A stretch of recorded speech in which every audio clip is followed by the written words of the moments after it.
Everybody welcome back. आज हम शुरू कर रहे हैं हमारी नई यूनिट। लास्ट सेशन में हम कंप्लीट कर चुके हैं सोशल रिफॉर्म्स एंड अब हम आज शुरू कर रहे हैं rural and agrarian social structure, एक नई यूनिट। एंड उस यूनिट का एक नया सब topic, the idea of Indian village and village studies. Now this is a very important topic क्योंकि 7 सवाल आ रखे हैं 2013 के बाद से, और हर ऑलमोस्ट ऑल्टरनेट ईयर या लगातार भी आ जाता है, तो आप इस टॉपिक को छोड़ नहीं सकते। एवरी ईयर 10 मार्क्स का क्वेश्चन आप इस एरिया में से एक्सपेक्ट कर सकते हैं। एंड ये थोड़ा कॉम्प्लिकेटेड टॉपिक है, इसमें जल्दी मार्क्स नहीं आते हैं।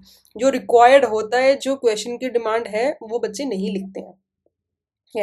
अब थोड़ा सा हम ओवरव्यू ले लेते हैं before we start the topic. देखो, फर्स्ट क्वेश्चन में क्या पूछा है कि एंद्रे बेते के व्यूज क्या हैं इंडियन विलेजेस के बारे में, और क्या वो व्यूज सही में are they representative of Indian societies basic civilization value. क्या वो सही में आपको असलियत दिखाता है इंडियन सोसाइटी की जो वैल्यूज हैं, सिविलाइजेशन वैल्यूज, और उसको आप सोशोलॉजिकली उसको एनालाइज कीजिए। फिर 2023 का सवाल है 10 मार्कर। ये कह रहा है कि जो 1950 का जो डेकेड था, it was a golden period of village studies in Indian sociology. इसको एक्सप्लेन करो। 1950s की जो स्टडीज थी इंडियन विलेज पे, विलेज स्टडीज थी, उसके बारे में आपको बताना है। ठीक है। फिर 2022 का 10 मार्कर है, discuss the challenges during village studies in India. Village studies के टाइम पे जो सोशोलॉजिस्ट थे, जो सोशल एंथ्रोपोलॉजिस्ट थे, उनको क्या प्रॉब्लम्स आई वो बतानी है आपको। फिर 1D सवाल है 2021 का, critically examine the phrase little republics, जो कि भारत के गांवों के लिए यूज किया जाता है, उनको लिटिल रिपब्लिक्स बोला गया था, तो इसके बारे में आप बताइए। एंड नेक्स्ट हमारा 2019 का काफी हैवी सवाल, this is the only 20 marker. पिछले 11 साल में सिर्फ 2019 में, और 2019 का ओवरऑल पेपर भी बहुत डिफिकल्ट था, तो वहां पे इस टॉपिक में से 20 नंबर का सवाल आया है, जो कि है क्रिटिकली एग्जामिन दुबे's कॉन्ट्रीब्यूशन। दुबे की जो स्टडी थी इंडियन विलेजेस पे, सीधा उसी में से सवाल आया। सो 2019 का देखो और 2023 का देखो, सीधा थिंकर का नाम लेके सवाल पूछा गया है। ठीक है, तो ऐसे बाउंसर्स आ जाते हैं वंस इन अ वाइल, इसका आपको ध्यान रखना है। फिर 2016 का देख लो 10 मार्कर, शॉर्ट नोट लिखना है, significance of village studies in Indian sociology. सीधा इस टॉपिक में से ही डायरेक्टली इस पे नोट लिखना है, वेरी इजी, डायरेक्ट जो भी आपका मटेरियल तैयार होगा आपको वो लिख देना है। एंड 2014 का देखो 10 मार्कर है, what is the idea of Indian village. Again direct सवाल है, ये क्वेश्चंस इजी हैं। दुबे वाला, आंध्र बेदे वाला थोड़ा ट्रिकी है, बाकी लिटिल रिपब्लिक्स वाला भी कुछ लोगों को ट्रिकी लग सकता है। एंड उसके अलावा जो बाकी के सवाल हैं वो डायरेक्ट फ्रॉम द टॉपिक जो आपको पढ़ाया गया है उसी में से आए। ठीक है, अब हम with this background let's start the idea of Indian village and village studies. अब इसमें देखो, थोड़ा मैं आपको एक स्ट्रक्चर बता दूं। आज के सेशन में हम करेंगे ये वाला part, A part, village studies in India. ठीक है, और नेक्स्ट 1 या 2 सेशन में हम बाकी के पार्ट करेंगे, social structure of the village, village के अंदर कास्ट, क्लास, जेंडर का क्या स्ट्रक्चर है, विलेज अंडर ड्यूरेस, छोटा सा टॉपिक है ये।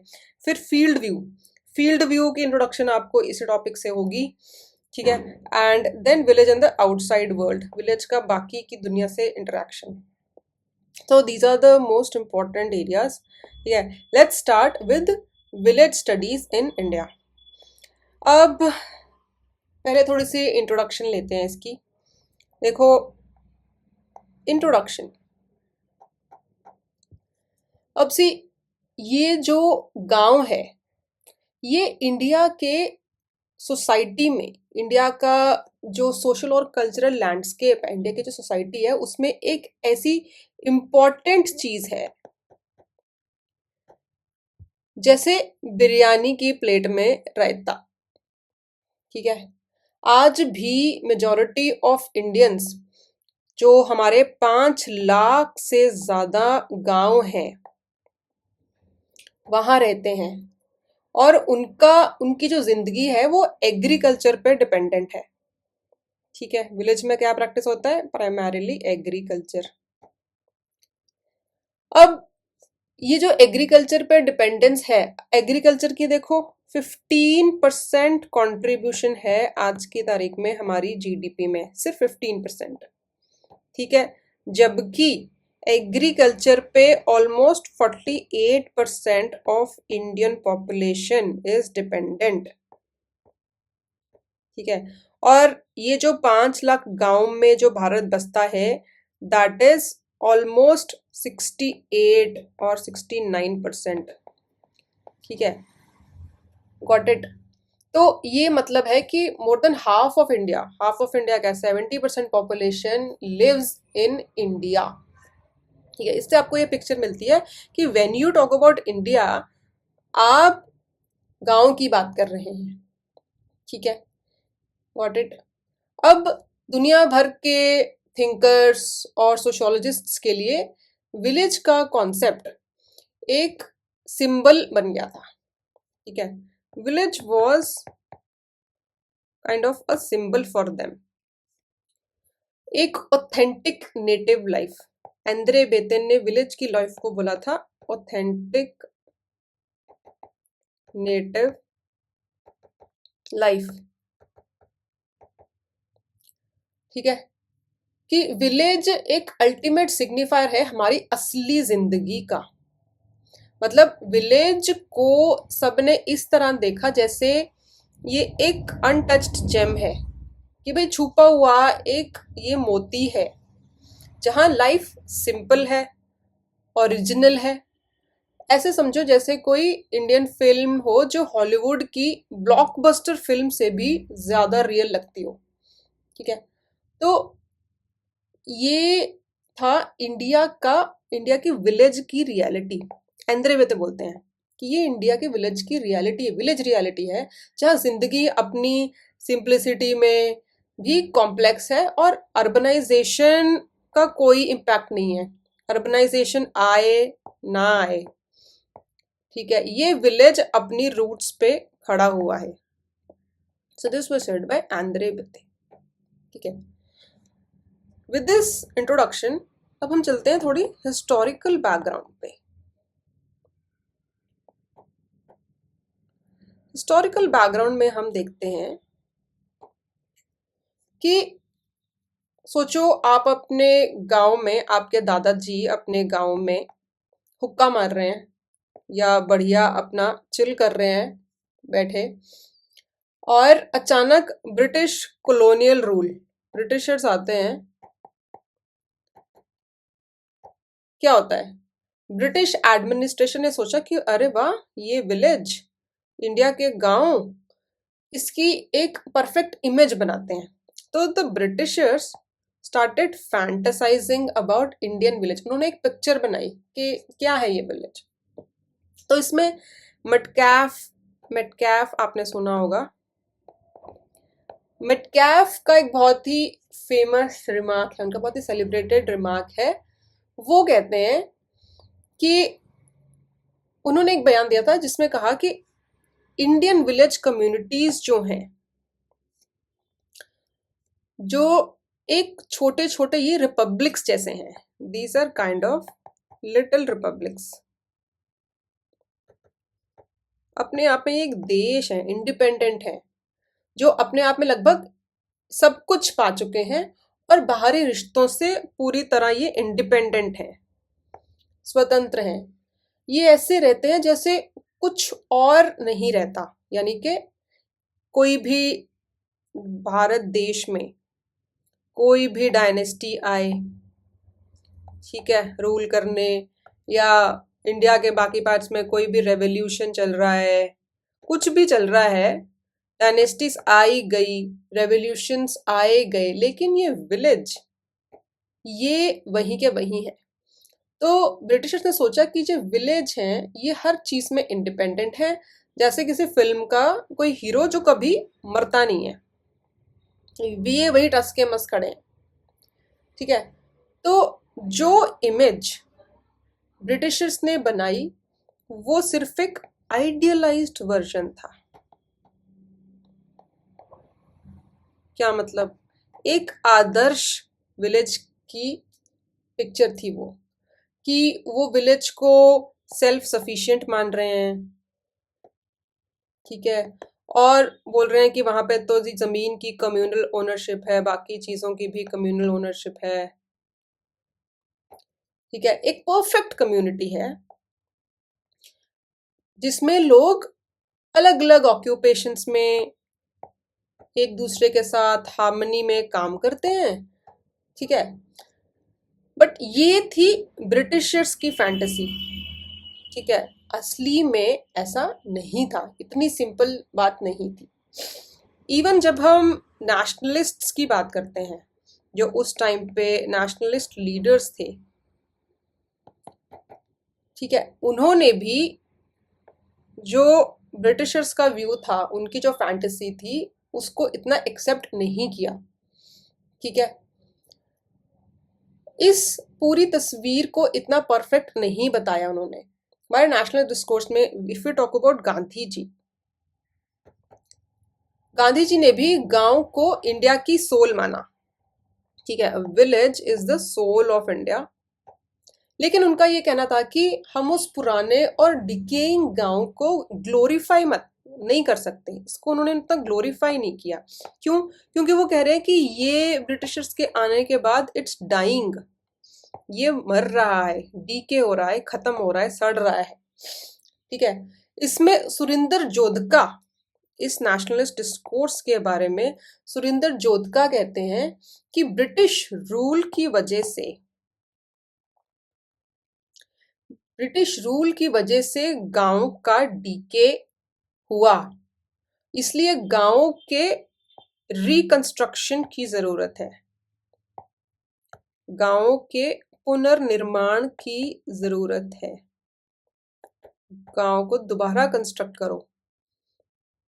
गांधी जी का कहना था कि अगर हमें पॉलिटिकल इंडिपेंडेंस चाहिए, if we want to be politically independent, तो हमें सबसे पहले गांव को सुधारना पड़ेगा। वाई? बिकॉज गांव पूरे इंडिया के, गांव इज द बेसिक यूनिट। जैसे अब हमारी बॉडी है, बॉडी की cell is the basic unit of life, हम कहते हैं ना।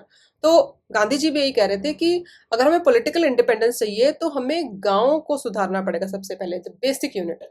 मतलब रिकंस्ट्रक्शन सिर्फ गांव के लिए नहीं, पूरे देश के लिए जरूरत थी, ठीक है। जैसे मान लो आपका फोन टूट जाता है, ठीक है, और वाईफाई बार बार डिस्कनेक्ट हो रहा है, ठीक है, तो दोनों को ही ठीक कराना पड़ेगा, फोन को भी ठीक कराना पड़ेगा और वाईफाई को भी। तो देश में तो प्रॉब्लम थी, देश को तो पॉलिटिकल इंडिपेंडेंस चाहिए ही थी, बट हमें विलेज जो मर रहा है उसको भी रिकंस्ट्रक्ट करना पड़ेगा, ठीक है। अब ये हुआ हमारा नेशनलिस्ट डायलॉग, नेशनलिस्ट डिस्कोर्स। फिर पॉलिटिकल पोस्ट इंडिपेंडेंस इंडिया में, आजाद होने के बाद, आजादी के बाद अराउंड 1950s और 60s में क्या हो रहा है, इसमें कुछ सोशल एंथ्रोपोलॉजिस्ट ने गांव के सोशल स्ट्रक्चर, विलेज के सोशल स्ट्रक्चर को, उनके रिलेशनशिप्स को और उनके बिलीफ सिस्टम्स को, ठीक है, उन पर फोकस करना शुरू किया। उन्होंने फील्ड वर्क किया, मतलब असली गांव में जाके, अपने ऑफिस में से नहीं, असली गांव में, रियल दुनिया में जाके, गांव के अंदर जाकर स्टडी करी, जिससे फील्ड व्यू को समझा गया। जैसे आपका क्रिकेटर होता है, क्रिकेटर जब ग्राउंड में जाता है, फील्ड में जाता है, ही प्लेज देयर, ठीक है, बाहर वो सिर्फ बैठा हुआ है। तो बैठे नहीं रहे ये सोशल एंथ्रोपोलॉजिस्ट, ये मैदान में गए, इन्होंने फील्ड व्यू लिया, समझा। तो जो पहले बुक व्यू था, बुक व्यू के लिए घुरे, घुरे इज वेरी फेमस। घुरे ने बोला था कि इंडिया को समझना है कि इंडिया के एंशिएंट स्क्रिप्चर्स को समझो, इंडिया की बुक्स पढ़ो, तो इंडिया समझ में आएगा। इन्होंने कहा कि ठीक है, बुक व्यू तो ठीक है, बट हम रियलिटी में हम लोकल लोगों के साथ जाके बात करना चाहते हैं, हम लाइव देखना चाहते हैं कि कैसा दिखता है इंडिया। ठीक है, तो जो पुराने इंडोलॉजिस्ट और ओरिएंटलिस्ट थे उनका था बुक व्यू। ठीक है, तो इनका था सोशल एंथ्रोपोलॉजिस्ट जो 1950s और 16 में आते हैं, ये फील्ड व्यू लेके आते हैं। ठीक है, ये दिखाया कि गांव की असलियत, और इन्होंने देखा कि गांव की जो असलियत है वो जो बुक में है ना उससे काफी ज्यादा ये कॉम्प्लेक्स है। तो अब इंडियन विलेज की कहानी है जो शुरू हुई। विलेज की स्टोरी क्या है, हम स्टार्ट कर रहे हैं। It started with colonial fantasy. Britishers ने उनको एक आइडियलाइज्ड वर्जन दिया। ठीक है, अब फिर एक इन्होंने जब फील्ड व्यू किया तो इन्होंने कहा कि जो विलेज है it is an evolving reality. यानी कि ऐसा नहीं है कि डायनेस्टीज आई और रेवोल्यूशन के रेवोल्यूशन और विलेज टस का मस बैठा है, नहीं। Village is a living entity, it evolves, it changes with time. ठीक है, जहां आइडियलाइज्ड वर्जन और रियलिटी का क्लैश होता है। जो ब्रिटिश की कॉलोनियल फैंटेसी थी और सोशल एंथ्रोपोलॉजिस्ट बोलते हैं कि इट्स एन इवॉल्विंग रियलिटी, इन दोनों का एक क्लैश हुआ। और गांव आज भी हमारे समाज का एक महत्वपूर्ण हिस्सा है, लेकिन हमें समझना होगा कि ये सिर्फ एक फैंटेसी नहीं है, ये एक लिविंग ब्रीदिंग इवॉल्विंग रियलिटी है जो लगातार बदलती है। ठीक है, ये तो हुई हमारी हिस्टोरिकल बैकग्राउंड। अब हम आते हैं विलेज स्टडीज पे, इसके कॉन्टेक्स्ट पे।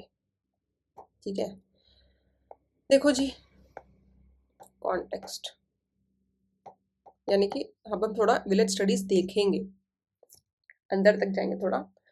अब देखो, कॉलोनियल रूल के बाद 1950s 1960s में सोशल एंथ्रोपोलॉजी कौन होते हैं?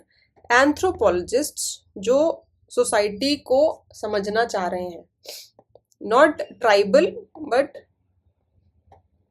Rural societies, urban societies, main stream societies.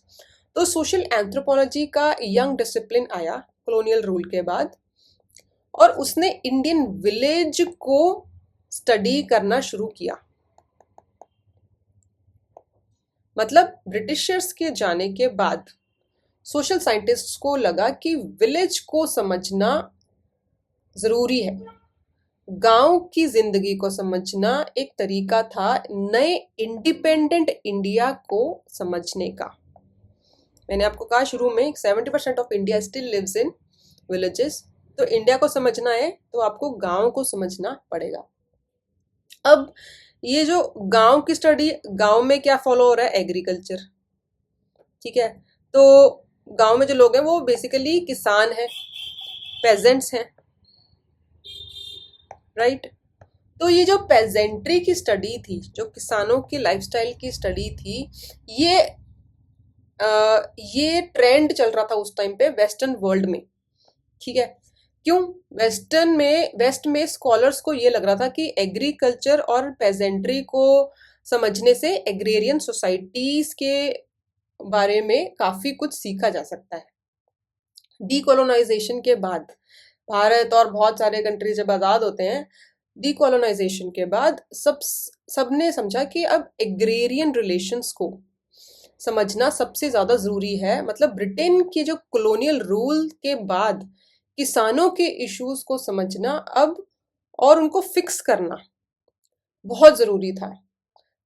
हमारे जब लीडर्स आजाद भारत के जो लीडर्स थे उनके सामने यही चैलेंज था कि भारत के जो किसान हैं, भारत वॉज प्राइमरली, अभी भी एक एग्रेरियन इकोनॉमी है, उस टाइम पे भी वो एक एग्रेरियन इकोनॉमी थी, अभी वो एग्रेरियन इकोनॉमी है with respect to employment, not GDP contribution, but उस टाइम पे with respect to GDP contribution, employment, everything, India was a peasant society, agrarian society.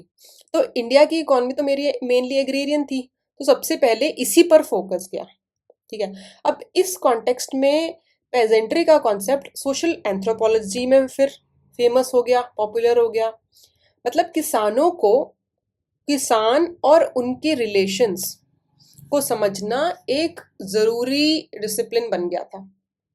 वैसे भी उस टाइम पे वेस्ट में क्या चल रहा था, वेस्ट में प्रिमिटिव ट्राइब्स, एंथ्रोपोलॉजिस्ट क्या ट्राइब्स को पढ़ते हैं, तो वेस्ट में प्रिमिटिव ट्राइब्स खत्म हो रही थी, तो उनका इंटरेस्ट पेजेंट्री में पड़ा। उनको देखते देखते जो इंडियन सोशल एंथ्रोपोलॉजिस्ट थे वो भी पेजेंट्री को समझना चाह रहे थे, और तब इंडिपेंडेंट हुआ था इंडिया नया नया, तो और भी ज़रूरी था ये फोकस। ठीक है, तो ये एक नई डायरेक्शन थी जो एग्रीकल्चर को समझने के लिए थी। ठीक है, अब सोशल एंथ्रोपोलॉजिस्ट्स ने सबसे ज्यादा रॉबर्ट रेडफील्ड का एक पॉपुलर कॉन्सेप्ट यूज किया था, वो था little Republic, little community. Little community मतलब ये एक छोटी सी कम्युनिटी थी, जो विलेज है वो एक छोटी सी कम्युनिटी है जो अपने आप में स्वतंत्र है, सेल्फ सफिशिएंट है, सब कुछ, किसी भी चीज के लिए वो बाहरी दुनिया पे डिपेंडेंट नहीं है, एक आइडियल सोसाइटी जैसा है। तो ये आइडिया 1950-16 में जो सोशल एंथ्रोपोलॉजिस्ट ने उन्होंने बहुत यूज किया। ये कॉन्सेप्ट अपनी दुनिया में एक परफेक्ट विलेज, अपनी दुनिया में एक परफेक्ट हार्मनी दिखाता है, जैसे किसी रियलिटी शो में सब कंटेस्टेंट्स हों और वो सभी जीत रहे हों, एवरीबडी इज विनिंग।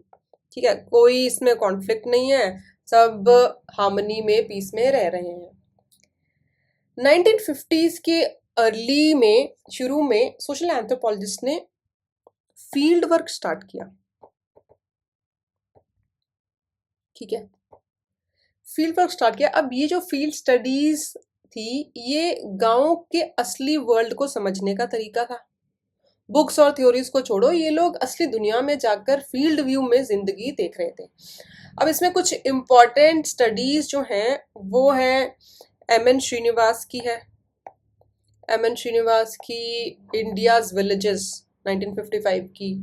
फिर मैकिम मैरियट की है विलेज इंडिया, ये भी 1955 की है। फिर डी.एन. मजूमदार, इनकी है रूरल प्रोफाइल्स, ये भी 1955 की है। और फोर्थ आपकी एस.सी. दुबे की, दुबे का सवाल भी आया हुआ 2019 में, इंडियन विलेजेस इनकी स्टडी का नाम था। ठीक है, जो हैदराबाद के पास एक गांव में, गांव के ऊपर थी।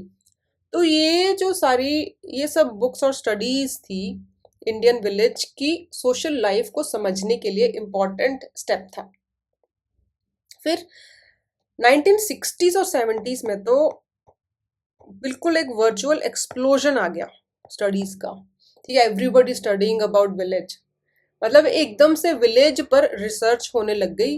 ये एक वेव थी, जैसे बॉलीवुड की ब्लॉकबस्टर मूवीज हो जो एक के बाद एक आ रही हैं, तो हर जगह से विलेज की स्टडीज आने लगी और लोग रूरल लाइफ को के कॉम्प्लेक्स रियलिटीज को समझने की कोशिश करने लगे। ठीक है, ये हो रहा था। अब जो ज्यादातर स्टडीज ने रूरल लोगों की सोशल, इकोनॉमिक और कल्चरल लाइफ का उन्होंने एक अकाउंट बनाया, अकाउंट, जनरल अकाउंट दिया, मतलब ज्यादा डेप्थ में नहीं गए, जनरल अकाउंट दिया किसानों की रोजमर्रा की लाइफ। ठीक है, उसको समझने की कोशिश की गई, उनकी स्ट्रगल्स, उनके सुख दुख, उनकी हार्डशिप्स को हाईलाइट किया इन्होंने। बाद में थोड़ी स्पेसिफिक स्टडीज हुई, पहले जनरल थी, फिर थोड़ी स्पेसिफिक स्टडीज हुई। स्पेसिफिक स्टडीज ने रूरल सोशल स्ट्रक्चर के जो स्पेसिफिक एस्पेक्ट्स थे उस पे फोकस किया, जैसे कि स्ट्रैटिफिकेशन। अब stratification can be in terms of class, in terms of caste, in terms of religion, in terms of education, in terms of gender. ठीक है, और स्ट्रैटिफिकेशन, किनशिप, रिश्तेदारी, खानदान, इस चीज पे। फिर रिलीजन, मतलब सिर्फ फार्मिंग और इकोनॉमी ही नहीं, बाकी फैमिली डायनामिक्स भी, और रिलीजियस प्रैक्टिसेस भी इन्होंने एक्सप्लोर करनी शुरू करी, ठीक है, आफ्टर 1960s। ठीक है, अब हम चलते हैं फील्ड एंड फील्ड वर्क पे। फील्ड वर्क पे आ जाओ।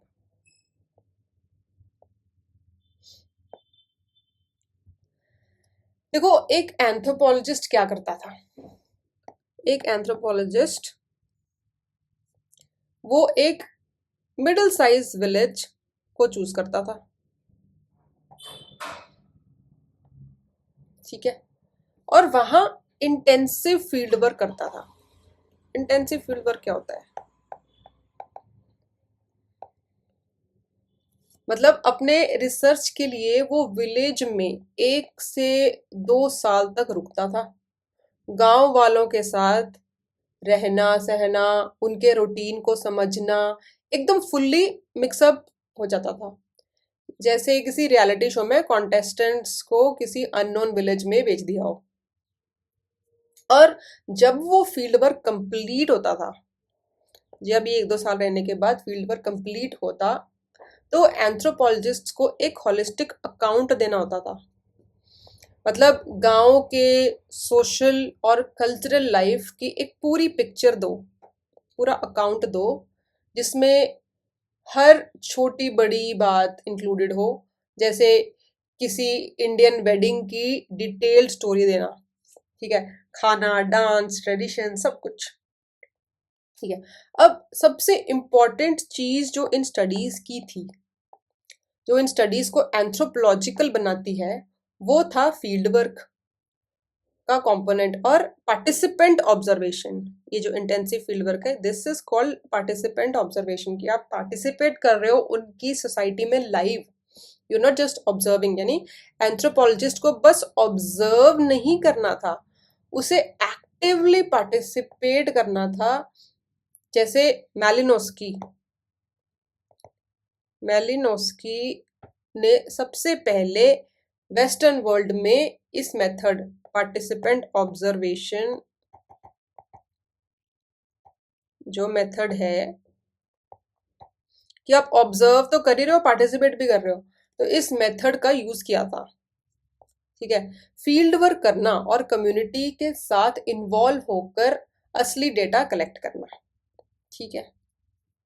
अब थोड़ी विलेज की एक सिग्निफिकेंस है, परसीव्ड सिग्निफिकेंस है, वो हम देख लेते हैं।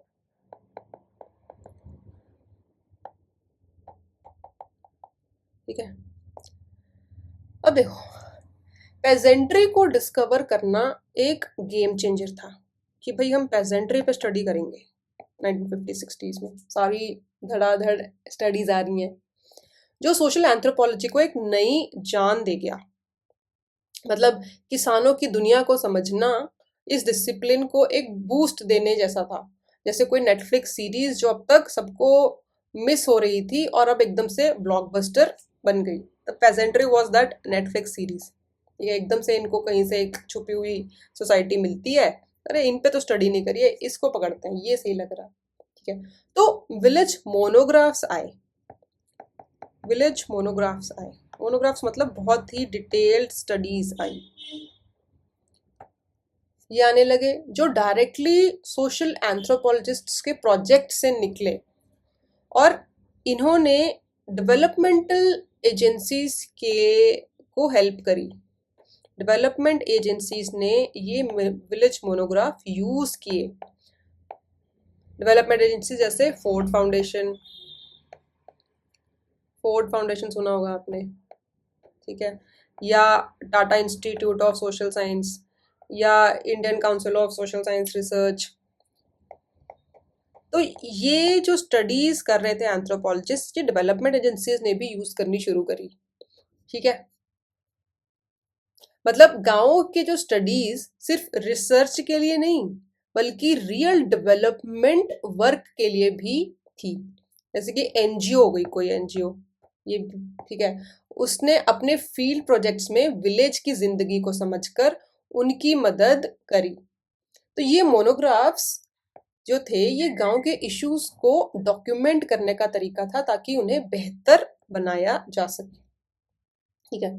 अब इट वॉज हियर, यहीं पे हुआ जब डी.एन. मजूमदार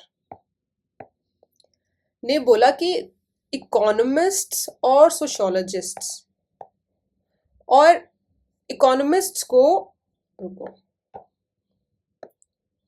कि इकोनॉमिस्ट्स को सोशोलॉजिस्ट्स एंड एंथ्रोपोलॉजिस्ट्स की मदद की जरूरत थी। क्यों? क्योंकि इकोनॉमिस्ट्स के पास अपनी अप्रोच थी, लेकिन वो सोशल प्रॉब्लम्स और कल्चरल इम्पैक्ट्स को नहीं समझ पा रहे थे। What kind of cultural impacts? भाई, श्राद्ध में रेट, गोल्ड का रेट कम होगा ही होगा। श्राद्ध में लोग शॉपिंग नहीं करते हैं, तो उसका सीधा सीधा आपकी इकोनॉमी पे इम्पैक्ट पड़ेगा कि नहीं? तो इस चीज को वो समझ नहीं पाते थे, तो they needed the help of sociologists and anthropologist who understood these social problems, who understood these cultural impacts. मतलब ये एक ऐसा कॉम्बो था जैसे कि आयरन मैन और कैप्टन अमेरिका। ठीक है, ये टीम अप हो गए। अब इसमें श्रीनिवास ने क्या कहा? This was D N. Majumdar. Srinivas कहते हैं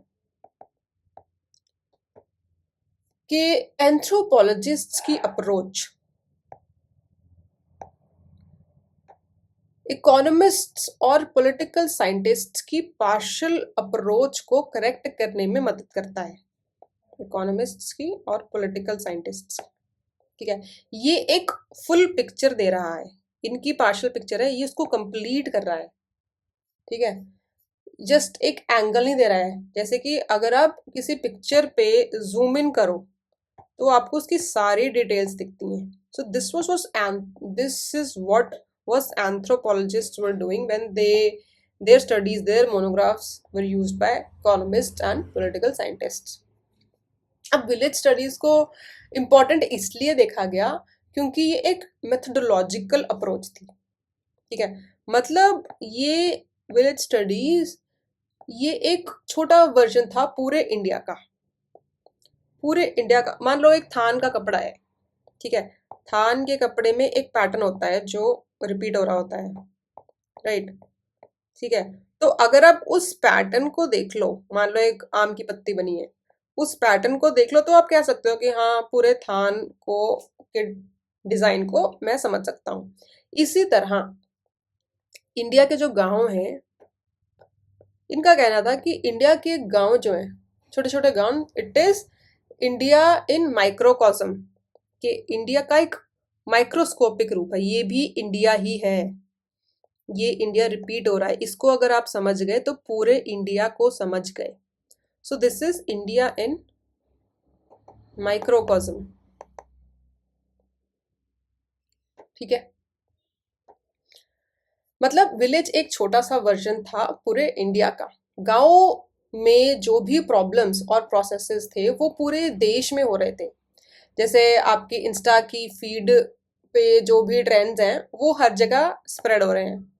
ठीक है, अब श्रीनिवास ने बोला कि एंथ्रोपोलॉजिस्ट्स के लिए विलेज एक इनवैल्यूएबल ऑब्जर्वेशन सेंटर है।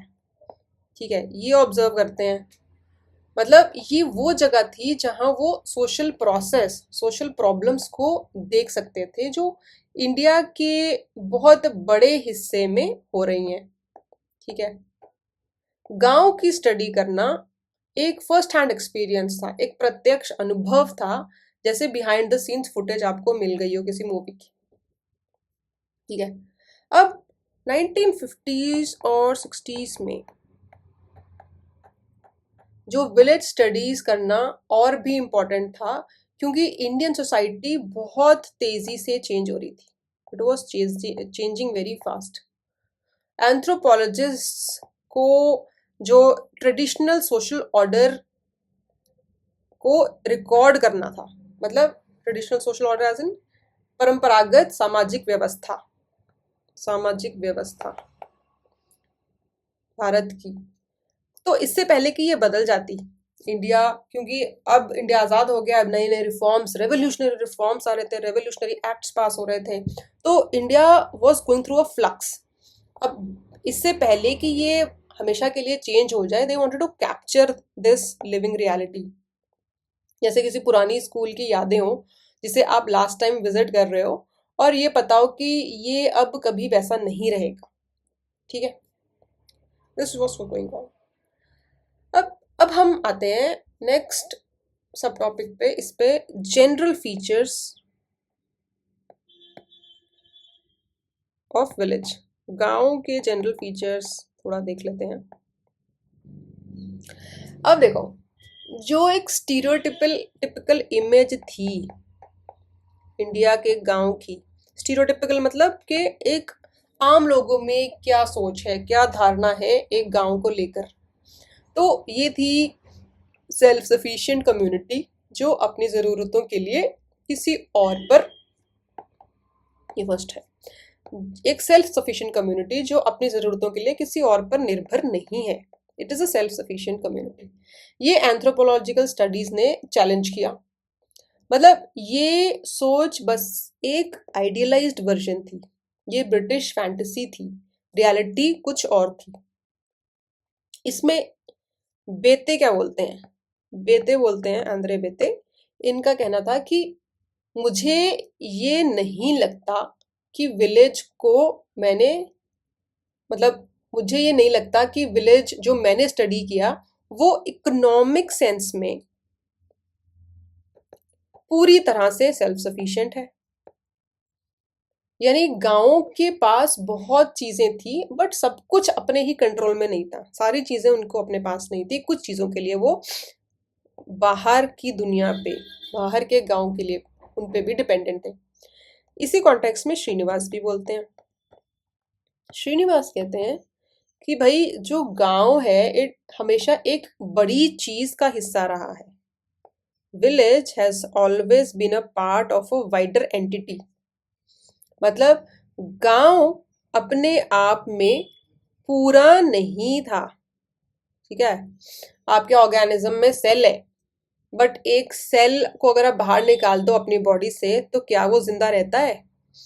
द सेल, वो फ्लूइड्स उसके एक्सचेंज होते हैं, प्रोटीन इनटेक है, फूड बाहर से लेता है। इसी तरह जो गांव है वो, उसकी इंटरेक्शन है वाइडर एंटिटी, बाहर के चीजों से।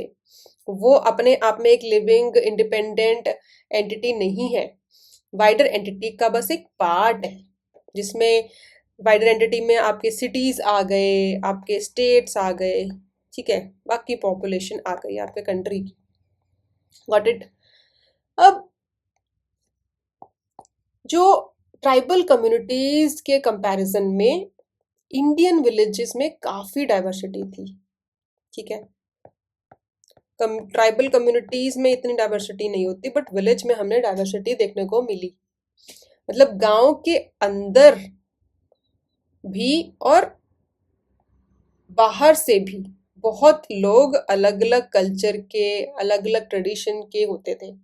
जैसे आपने घर में अलग अलग डिशेज हो, आपके घर में अलग अलग पकवान बने हो, वैसे ही गांव में अपनी एक अलग दुनिया होती थी, अपने अपने कल्चर्स हैं, लोग हैं। ठीक है, लेकिन इन सब आर्ग्यूमेंट्स पे, ये सारे जो आर्ग्यूमेंट्स हैं, इसके बाद भी गांव की यूनिटी की बात हुई। थर्ड पॉइंट इज गांव की यूनिटी की बात की गई।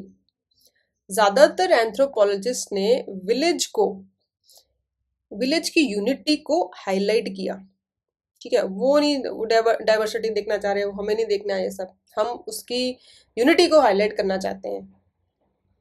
ठीक है, इन्होंने, मतलब ये चाहे कितने भी इंटरनल डिफरेंसेस हों, इनके कितने भी इंटरनल डिफरेंसेस हों, लेकिन सब मिलके एक दूसरे के साथ देते हैं, उनका साथ देते हैं, उनके साथ रहते हैं। एक टीम स्पिरिट है, टीम की तरह गांव के लोग काम करते हैं, ये उस टाइम के एंथ्रोपोलॉजिस्ट कह रहे थे। ठीक है, अब गांव में, अब थोड़ा और अंदर घुसते हैं। गांव में हॉरिजॉन्टल टाइज है। ठीक है, हॉरिजॉन्टल टाइज मतलब कि, चलो ये आप हो, आपके दोस्त हैं, आपके पड़ोसी हैं, ठीक है, इनके बीच की बॉन्डिंग को हम बोलते हैं हॉरिजॉन्टल टाइज। इसमें कुछ ऊंच नीच नहीं है, इसमें कोई हायरार्की नहीं है, कोई अथॉरिटी वाली बात नहीं है, ये फ्रेंडली टर्म्स में है। ठीक है, ये हो गई हॉरिजॉन्टल टाइज। बट जो वर्टिकल टाइज है, वर्टिकल टाइज में क्या आ गया, एक हायरार्की है आपकी, whether you talk about family, whether you talk about caste, whether you talk about class। Caste और क्लास तो आपको समझ में आता है, हायरार्की है, ऊंच नीच है। फैमिली में भी जो आपके पेरेंट्स हैं वो, उनके पास ज़्यादा अथॉरिटी है, आप सबसे बच्चे सबसे नीचे आते हैं, फिर ग्रैंड पेरेंट्स उससे ऊपर आते हैं। तो ये हैं, ये सब हैं वर्टिकल टाइज। ठीक है, तो वर्टिकल टाइज जो हैं वो जिंदगी को चलाते हैं, हॉरिजॉन्टल और वर्टिकल टाइज। जैसे बॉस और एम्प्लॉय का रिलेशनशिप है, वैसे ही वर्टिकल हायरार्की में विलेज में काफी इंपॉर्टेंस है वर्टिकल हायरार्की की। ठीक है, अब गांवों ने अपने लोगों को एक स्ट्रॉन्ग आइडेंटिटी दी। ठीक है, आइडेंटिटी पे आ जाओ। अब गांव की आइडेंटिटी, मेरा गांव मेरी पहचान है, मतलब अपने गांव होने की फीलिंग कुछ और ही होती है। ये मेरा गांव है, ये मेरा होम टाउन है, मुझे मेरे होम टाउन पे गर्व है। श्रीनिवास ने बोला कि अगर किसी के गांव की इंसल्ट कर दी जाए तो वो अपनी इंसल्ट मानता है। ठीक है, गांव की इंसल्ट मेरी इंसल्ट, यानी गांव के सम्मान, गांव की जो सम्मान है वो अपनी सेल्फ रिस्पेक्ट से भी ज्यादा इंपॉर्टेंट है। इसी कॉन्टेक्स्ट में दुबे भी बोलते हैं। दुबे ने कहा कि विलेज एक ऐसी सॉलिडेरिटी का एग्जाम्पल है, एक ऐसी एकजुटता का एग्जाम्पल है जो किन रिश्तेदारी में, कास्ट में, क्लास में नहीं देखने को मिलती। ये उनसे अलग है, ये एक टीम जैसे हैं जो कास्ट और फैमिली बॉन्ड्स से भी ज्यादा पावरफुल है। ठीक है, आपके कास्ट के लोग आपको गांव के बाहर भी मिल जाएंगे, आपके रिलीजन के लोग, बट गांव की आइडेंटिटी उससे ऊपर उठ के है। आप अपने गांवों के इंसान को ज्यादा फेवर करोगे। ठीक है, इसमें WH वाइजर ने अपनी क्लासिक स्टडी थी उनकी, the Hindu jajmani system. Hindu jajmani system में वो बोलते हैं, जजमानी सिस्टम वही होता है जो कास्ट में, कास्ट के हिसाब से जो आप ऑक्यूपेशन फॉलो करते हो, उस ऑक्यूपेशन का जो इकोनॉमिक सिस्टम होता है उसको जजमानी सिस्टम बोला जाता है। तो ये कहते हैं, इन्होंने स्टडी में बोला कि कास्ट ग्रुप्स के जो सोशल रिलेशंस हैं इसको रेसिप्रोसिटी के फ्रेमवर्क में समझा, यानी कि अपर कास्ट लोअर कास्ट है, इसमें रेसिप्रोसिटी मतलब गिव एंड टेक है, लेन देन है। ठीक है, गिव एंड टेक का कॉन्सेप्ट है, एक दूसरे की मदद करते हैं, लोअर कास्ट अपर कास्ट। ठीक है, वो इसकी मदद कर रहे हैं, ये उसकी मदद करते हैं, म्यूचुअल रिस्पेक्ट है, म्यूचुअल एक्सचेंज है, जैसे मैं तेरी मदद करूंगा तू मेरी मदद कर। ठीक है, अब ये जो रेसिप्रोसिटी चल रही है, ये रेसिप्रोसिटी का जो फ्रेमवर्क है, ये भी बताना है कि गांव की जो सोशल ऑर्गेनाइजेशन है हायरार्किकल थी, इससे हायरार्किकल थी, लेकिन अलग अलग कास्ट ग्रुप्स की इंटरडिपेंडेंस है।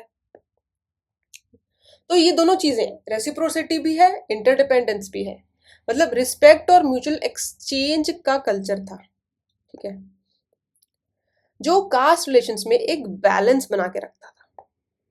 ठीक है, ये स्ट्रक्चर इसलिए मेंटेन्ड है कि ये लोग एक दूसरे की मदद कर रहे हैं और इकट्ठे रह रहे हैं, दोनों ने एक दूसरे को एक रिस्पेक्ट दे रखी है। अब रेसिप्रोसिटी, जो ये रेसिप्रोसिटी की बात कर रहे हैं WH वाइजर, इसका मतलब था कि सर्विसेज का इक्वल एक्सचेंज होता था और नॉन एक्सप्लॉयटेटिव रिलेशनशिप्स, एक्सप्लॉयटेशन नहीं दिखी इनको। ये कहते हैं कि जो रिलेशनशिप्स वर नॉन एक्सप्लॉयटेटिव, जैसे क्विड प्रो हुआ, गिव एंड टेक, तू मेरी मदद कर मैं तेरी करता हूँ। ठीक है, बट फेयर और बैलेंस था। इन्होंने बोला, WH वाइजर ने बोला कि it was fair and it was balanced. हर कोई दूसरे की मदद करता है, हर कोई एक टाइम पे मास्टर भी होता है, सर्वेंट भी होता है, और यानी म्यूचुअल रिस्पेक्ट और इक्वालिटी का कॉन्सेप्ट था। लेकिन लेकिन लेकिन इस यूनिटी के कॉन्सेप्ट को, इस पूरे यूनिटी के कॉन्सेप्ट को चैलेंज किया गया। चैलेंज किसने किया? इस यूनिटी के कॉन्सेप्ट को चैलेंज करते हैं बाकी के थिंकर्स। फोर्थ पॉइंट, अब देखो, कुछ एंथ्रोपोलॉजिस्ट ने यूनिटी के आइडिया को चैलेंज किया कि विलेज में जो आप यूनिटी यूनिटी कर रहे हो, ठीक है, गांव के उन्होंने गांव के अंदर के कॉन्फ्लिक्ट्स को पहचाना, लड़ाइयों को पहचाना, या गांव में सब कुछ आइडियल नहीं है, लड़ाइयाँ भी होती हैं। और उन्होंने ये भी समझा कि विलेजर्स के उनका बाहर की दुनिया से कनेक्शन भी बहुत ज़रूरी है। दो चीज़ें थी यहाँ पे। एक तो उन्होंने बोला कि कॉन्फ्लिक्ट है, इसको आप रिकग्नाइज करो, इसको आप इग्नोर मत करो।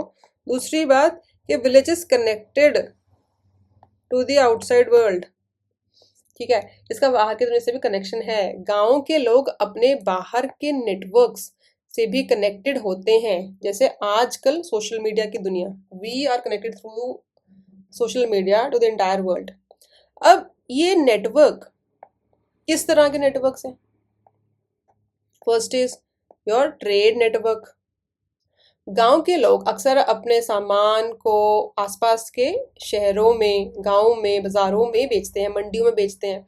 इस तरह से उनका कनेक्शन बड़े शहरों के मार्केट सिस्टम से होता है। बी, कल्चरल और रिलीजियस नेटवर्क, ठीक है, गांव के लोग दूसरे गांव या शहरों में कल्चरल या रिलीजियस इवेंट्स, या जैसे कोई मेला है, कोई त्योहार है, उसमें भी शामिल होते हैं, जिससे उनका कनेक्शन और इन्फ्लुएंस बढ़ता है, ठीक है। सी इज योर पॉलिटिकल नेटवर्क्स। गांव के लोग लोकल या रीजनल पॉलिटिकल लीडर्स हैं, उनके साथ भी कनेक्टेड होते हैं, खासकर इलेक्शन कैंपेन्स में या डेवलपमेंट प्रोजेक्ट्स में। हमारे यहाँ कुआं लगवाना है, हमारे यहाँ ट्यूबलाइट लगवा दीजिए, सड़क बनवा दीजिए, उसके लिए आप local MLA, local sarpanch, local politicians से कनेक्टेड होते हैं, ठीक है। जो आपके गांव के बाहर के कनेक्शन है वो भी आप यूज़ करते हो। फिर एजुकेशनल नेटवर्क। एजुकेशनल में गांव के बच्चे अक्सर शहरों या बड़े टाउन्स के स्कूल्स या कॉलेजेस में पढ़ने जाते हैं, जिससे उनका एजुकेशनल नेटवर्क एक्सपैंड होता है। फिर है आपका माइग्रेशन वाला नेटवर्क। गांव के लोग काफी बार काम के लिए शहरों या दूसरी जगह माइग्रेट करते हैं, ठीक है, जिससे उनका कनेक्शन वहां के लोगों से भी होता है। फिर आपका आता है फैमिली या सोशल नेटवर्क। गांव के लोग अपने परिवार और दोस्तों के साथ कनेक्टेड होते हैं जो शहरों या दूसरे गांव में रहते हैं। तो ये सोशल रिलेशनशिप्स गांव के लोगों का एक्सटर्नल नेटवर्क बनाते हैं, ठीक है। अब जो ये कॉन्टेस्ट किया सोशल एंथ्रोपोलॉजिस्ट ने कि भाई यूनिटी नहीं है, यूनिटी वाले कॉन्सेप्ट को, इसमें हम कुछ एग्जांपल्स लेते हैं। उन्होंने जो बोला कि कॉन्फ्लिक्ट भी देखो, कनेक्टेड भी है, तो कॉन्फ्लिक्ट में हम एग्जांपल्स लेते हैं पॉल हाइबर्ट का। उनकी स्टडी थी साउथ इंडियन विलेज पे, और उनका कहना था, उन्होंने बोला कि जो विलेज की यूनिटी है, ये इसको जो यूनाइटेड आप दिखाते हो, इसकी जो यूनिटी दिखाई जाती है, उसके नीचे बहुत गहरी दरारें हैं। इट इज डिवाइडेड, बहुत दरारें छुपी हुई हैं, यानी विलेज के अंदर भी फ्रैगमेंटेशन है, बटा हुआ है, विलेज टुकड़े टुकड़ों में बटा हुआ है, ठीक है, और बटा होता है, और कई कम्युनिटीज के बीच अलग अलग सामंजस्य, अलग अलग विलेज के अंदर जो कम्युनिटीज हैं उनमें अलग अलग डायनामिक्स चलता है, अलग अलग उनकी इंटरेक्शंस चलती हैं, जो कि इतनी फ्रेंडली, इतनी म्यूचुअल रिस्पेक्ट वाली नहीं होती। फैक्शनिज्म होता है, लड़ाइयाँ होती हैं, गुट बने होते हैं, ठीक है। सिमिलरली इसमें हम आंद्रे बेते का भी व्यू पढ़ते हैं। आंद्रे बेते ने कहा कि उसने जो श्रीपुरम की स्टडी करी थी, ठीक है, आंद्रे बेते ने श्रीपुरम की स्टडी करी थी, वो फिजिकली एक यूनिट था। वो कह रहे हैं कि फिजिकली तो था, टेरिटोरियली तो it was a village, but socially उतना इंटीग्रेटेड नहीं था, उनके लोग जो थे वो इतने जुड़े हुए नहीं थे, ठीक है। इसमें थर्ड स्टडी आपकी आती है लुइस और बैले की। लुइस और बैले की जो स्टडी है, उन्होंने कम्युनिटेरियन यूनिटी के आइडिया को करीब करीब रिजेक्ट ही किया। ठीक है, मतलब वो नहीं मानते थे कि हर विलेज एक यूनिफाइड कम्युनिटी होती है। ठीक है, इसको थोड़ा डिटेल में बात करते हैं। एफ.जी. बेली की बात हो रही है। उन्होंने यूनिटी और ये सवाल भी आ सकता है, यूनिटी और रेसिप्रोसिटी का जो आइडिया था, जो थ्योरी थी, जो 1950s में इतनी फेमस हो रखी थी and everybody was following it, ignoring the conflicts, उन्होंने इसको कास्ट रिलेशंस में क्रिटिसाइज किया। यूनिटी एंड रेसिप्रोसिटी जो हमने अभी पढ़ा था, ये बेसिकली एक आइडिया था कि जब एक कास्ट के लोग एक दूसरे के साथ इंटरैक्शंस करते हैं, ठीक है, एक हायरार्की के लोग दूसरे कास्ट के लोगों के साथ इंटरैक्शन कर रहे हैं, तो वो एक दूसरे से कुछ ना कुछ लेते देते हैं। ठीक है, यही था रेसिप्रोसिटी, गिव एंड टेक, ये था। मतलब तू मुझे ये दे, मैं तुझे वो दूं। Sound simple, right? अब ये आइडिया दिखने में काफी सही लगता है। ऐसा लगता है कि जैसे एक परफेक्ट सोसाइटी है जी। कास्ट सिस्टम तो एक परफेक्ट सोसाइटी है, बन चुकी है, जहाँ सब अपने अपने रूल्स में खुश हैं, सब एक दूसरे से कुछ ना कुछ लेते और देते हैं, गिव एंड टेक है, शेयरिंग इज केयरिंग वाला सीन चल रहा है। लेकिन ये सब सिर्फ दिखावा था।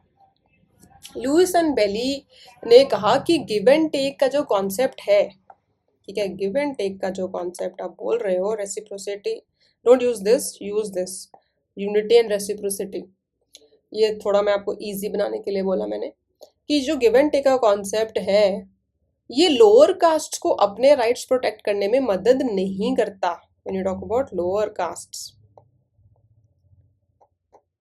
यानी ये फेयर एक्सचेंज हर कास्ट के लिए नहीं है।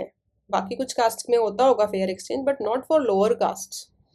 लोअर कास्ट को जो मिलता है वो एक तरह से सर्वाइवल, मियर सर्वाइवल का मैटर होता है, नॉट रियल एम्पावरमेंट और राइट्स। क्या मिलता है इनको? Basic survival,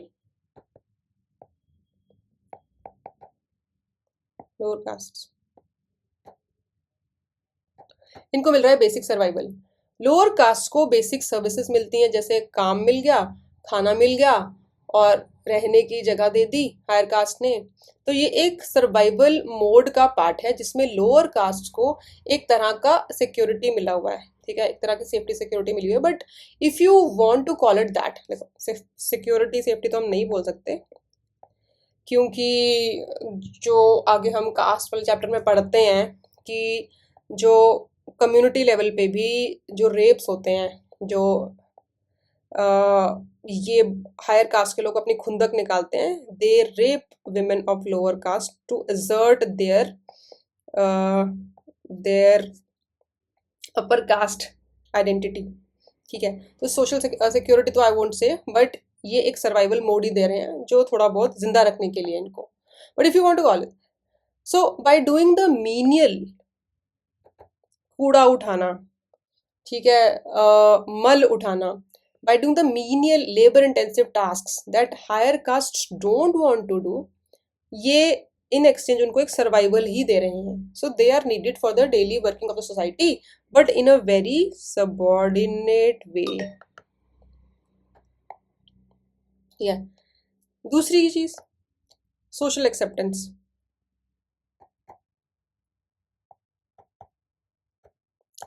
now this is tricky. Lower caste का गिव जो है, लोअर कास्ट का गिव जो है वो ज्यादा होता है। उनकी अपनी डिग्निटी जा रही है, उनकी अपनी फ्रीडम का सेक्रीफाइस करना पड़ता है for being part of the community. In return they get some acceptance in the social structure, but it's like आप हमारे नीचे हो और हम आपको यहीं पर जरूरी समझते हैं। You are needed in a society, but at the lower most level for the most menial labor intensive jobs. ठीक है, और this is where we end this session. ये जो यूनिटी रेसिप्रोसिटी के अगेंस्ट जो पर्सपेक्टिव चल रहा था पूरा, जो हमने 3 थिंकर्स देखे, ये 1950-60s में इतना पॉपुलर नहीं हो पाया। ठीक है, 1950s में वही चल रहा था, यूनिटी वाला, रेसिप्रोसिटी वाला, वो ज़्यादा पॉपुलर था। उसके अगेंस्ट जो ये लोग आए, इनकी स्टडीज आई, ये पॉपुलर नहीं भाई। सोशियोलॉजिस्ट और एंथ्रोपोलॉजिस्ट ने ज़्यादातर यूनिटी रेसिप्रोसिटी फ्रेमवर्क में ही काम किया, बस थोड़ा डिफरेंट एम्फोसिस के साथ। ठीक है, so this is where we end today's lecture. Next हम सेशन में जो बाकी का एरियाज बचे हुए हैं, I will try to finish it in 1 to 2 sessions. ठीक है, so that is it for today. ठीक है, we'll meet again most probably tomorrow. Thank you.